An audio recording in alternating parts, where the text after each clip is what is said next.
I want you to picture something for a second. Just imagine a young woman growing up on a quiet, picturesque English farm. Okay, setting the scene. Right.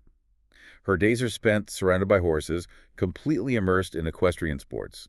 As she gets older, she takes on some really heavy agricultural labor. That's tough work. Yeah, very tough. And eventually, she moves to the city and lands a job driving a forklift in a massive warehouse. Oh, wow. So it's this gritty, blue-collar, physically exhausting work that requires, extreme spatial awareness and stamina.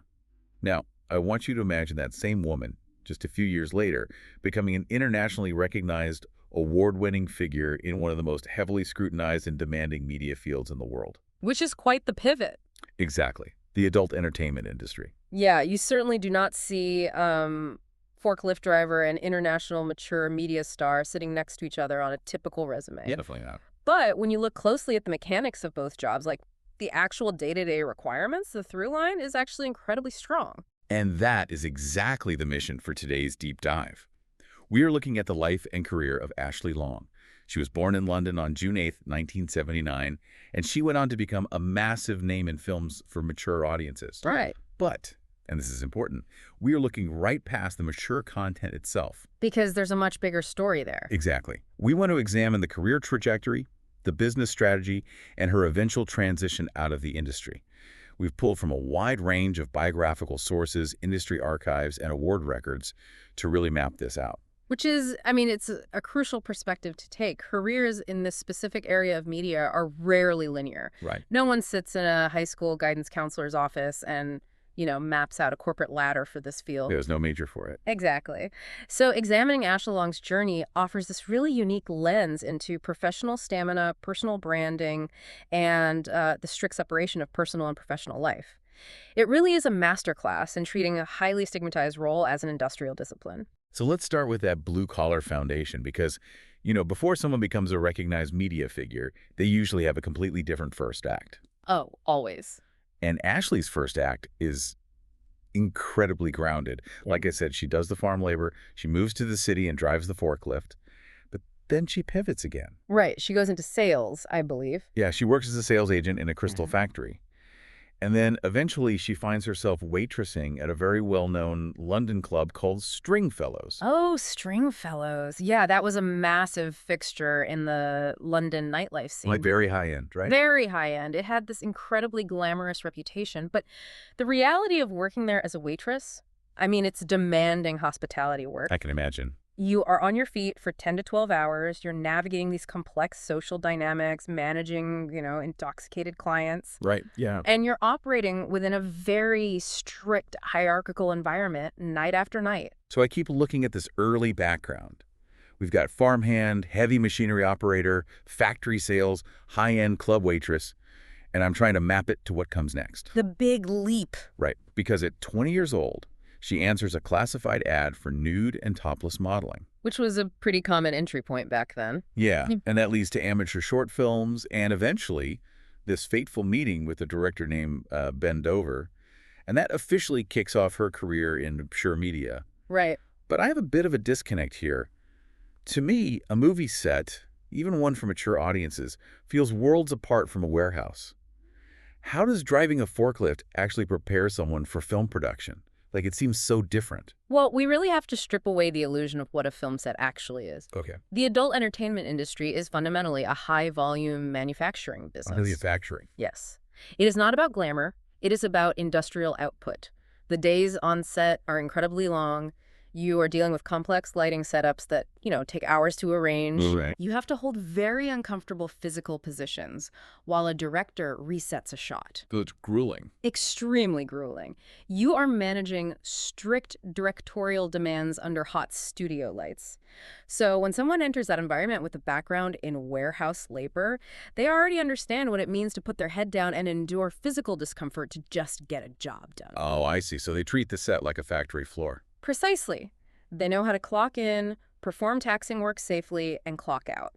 That blue-collar foundation removes the ego completely. That makes a lot of sense. It prepares you for the absolute grind of media production because, you view it as labor, not as validation. Okay, I get that now. But when we talk about high-volume manufacturing, what does that actually look like in practice? Because I'm looking at her output, and I need you to break these numbers down for me. They seem wild. Yeah, the output is staggering. Over the course of her career, she appeared in somewhere between 300 to 350 titles. Wow. She posed for 490 magazine covers. Like 490. Almost 500, plus 46 extensive photo sets and 444 videos across major brands. We're talking ATK Galleria, Hustler, Digital Desire, Twisties, Barely Legal, New Sensation. It's the logistics of scheduling almost 500 cover shoots while filming 350 titles. That seems physically impossible.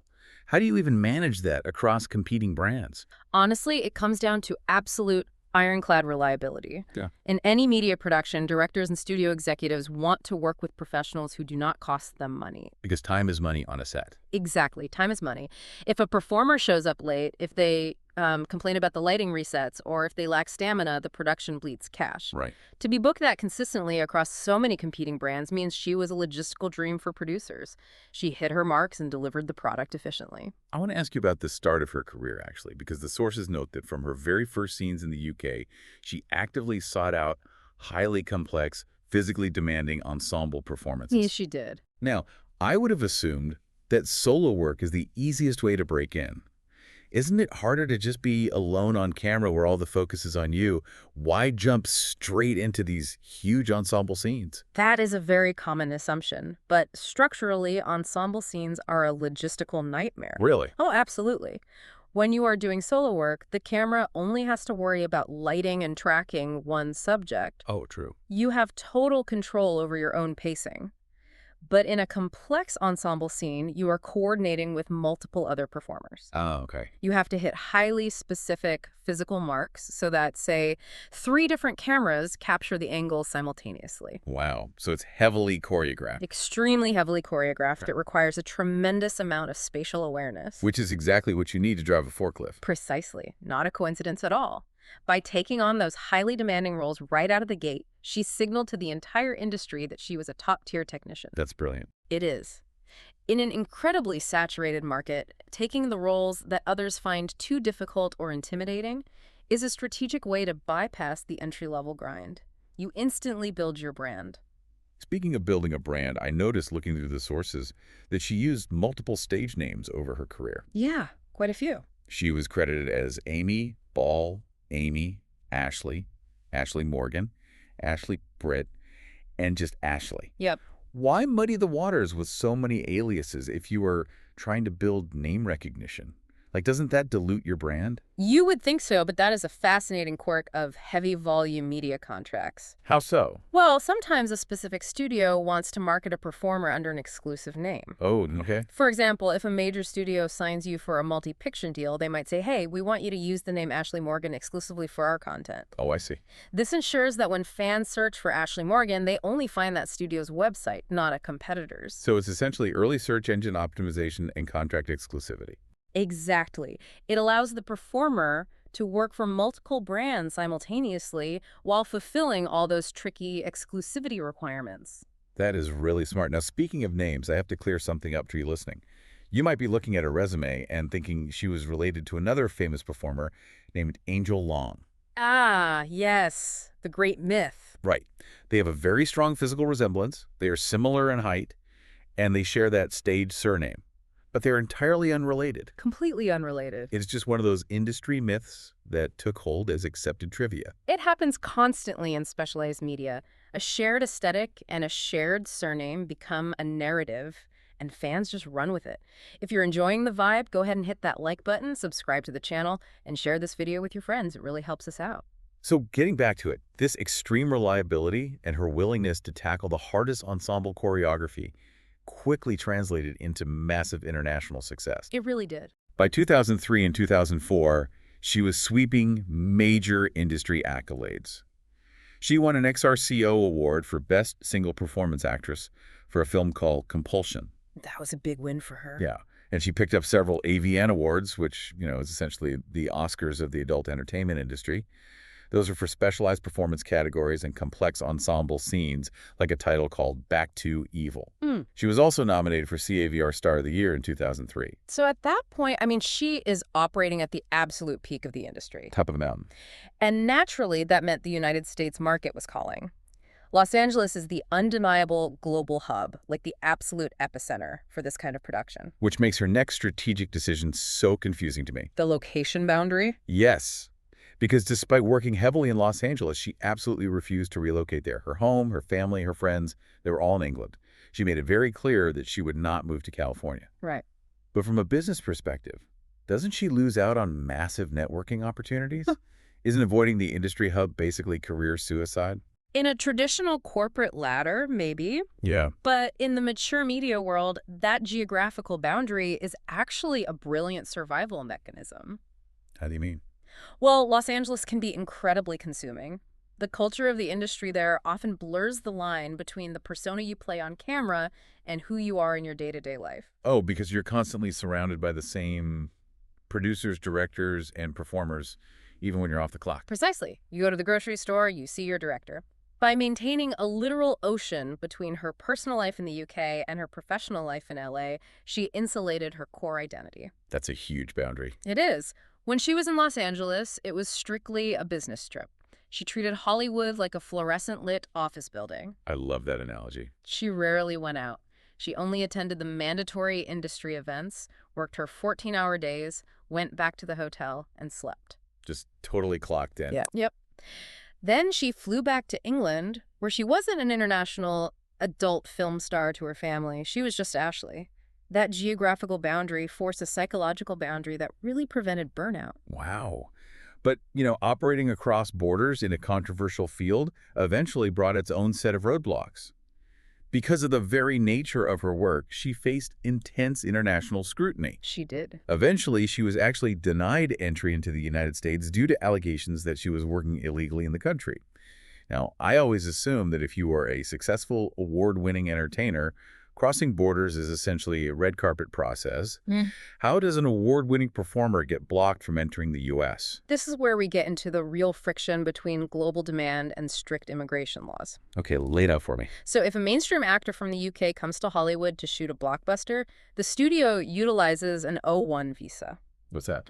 This is the standard extraordinary ability visa. It's used for artists, scientists, and entertainers. And a mainstream studio has a massive legal apparatus to streamline that paperwork. Right, they just prove the actor has won awards or has box office draw, and they're in. Exactly. But performers in stigmatized or controversial fields face a huge uphill battle. When you apply for an O1 visa as someone in the adult entertainment industry, you still have to prove extraordinary artistic merit. Okay. But you're proving it to immigration officers who may harbor personal bias against the industry. Oh, that's tricky. Very. And furthermore, immigration law often contains these discretionary morality clauses. Morality clauses. Seriously? Yes. A simple paperwork discrepancy regarding the exact nature of the work or the source of the funding can trigger a visa denial. It really highlights the extreme vulnerability of operating in a gray area of societal acceptance. That's wild. You can be part of a multi-billion-dollar legal industry, but you are still subject to immense, magnified scrutiny at the border. We're just reporting what the sources say here, but it definitely shows how different the rules are depending on your field. Absolutely. The rules are applied very differently. That sounds incredibly stressful to navigate. Which brings me to how she managed herself off camera. Because the physical maintenance required to sustain this career, especially under that kind of global pressure, is fascinating. And it directly foreshadows her life after the industry, too. Let's look at the physical profile she maintained. She stood tall at 5'11", maintaining a national... Kickboxing is no joke. Right. And she maintained an intense dancing regimen. She was treating her body like a high-performance machine that required specialized maintenance. Which is an absolute necessity if you want to survive 350 film shoots. You are an athlete. Yeah, you have to be. And that physical discipline sets up an incredibly logical transition for her final act. Because around 2009 to 2011, she officially retired from on-camera performances. And rather than just fading away or struggling, she smoothly pivoted into the fitness space. Right back to her roots, in a way. Yeah, she reportedly returned to the UK and began managing a gym. Now, I originally thought of this like a professional basketball player retiring and moving into coaching. That's a good comparison. But I feel like there's a deeper mechanical connection between mature film production and gym management. Like, it's not just about liking fitness. There really is. If we elevate that analogy, think about the transition from treating the body as a product to treating the body as a project. Okay, I like that. In the adult entertainment industry, your body, your stamina, and your biomechanics are the product you are leasing to a studio. Right. You have to intimately understand physical health, injury prevention, and recovery just to survive the schedule. And in gym management. You are taking those exact same core competencies and applying them to a mainstream business. Wow. You are teaching clients how to tune their own physical instruments. You are managing schedules, maintaining heavy equipment, and dealing with client expectations. So the day-to-day operations map almost one-to-one. They really do. Plus, by moving into management, she reclaimed complete agency. She went from being the talent whose schedule was entirely dictated by directors to being the person running the entire facility. It is such a brilliant distillation of skills. She's very smart. Let's recap this journey because the trajectory here is remarkable. We started with a young woman doing heavy labor on an English farm and driving a forklift in a warehouse. And we watched her translate that raw blue-collar grit and spatial awareness into an astonishingly prolific, award-winning career in a highly scrutinized media field. She managed the logistics of hundreds of titles, dominated magazine covers, and utilized aliases to maximize studio contracts, all while tackling the hardest ensemble choreography available. And she did all of that while maintaining an ironclad geographical boundary. Right, the LA versus UK split. Exactly. Using the Atlantic Ocean to protect her core identity from the consuming nature of Los Angeles. Even when she faced severe international visa roadblocks, she maintained her discipline. Then, when she achieved what she set out to do, she retired on her own terms, taking the biomechanical knowledge and stamina she built on set and seamlessly translating it into managing a kickboxing gym back home.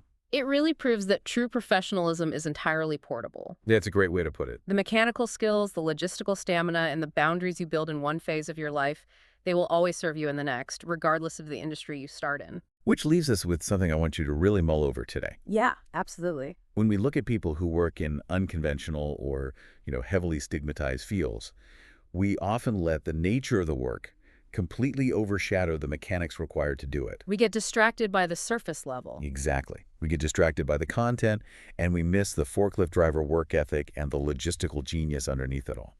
So think about your own journey.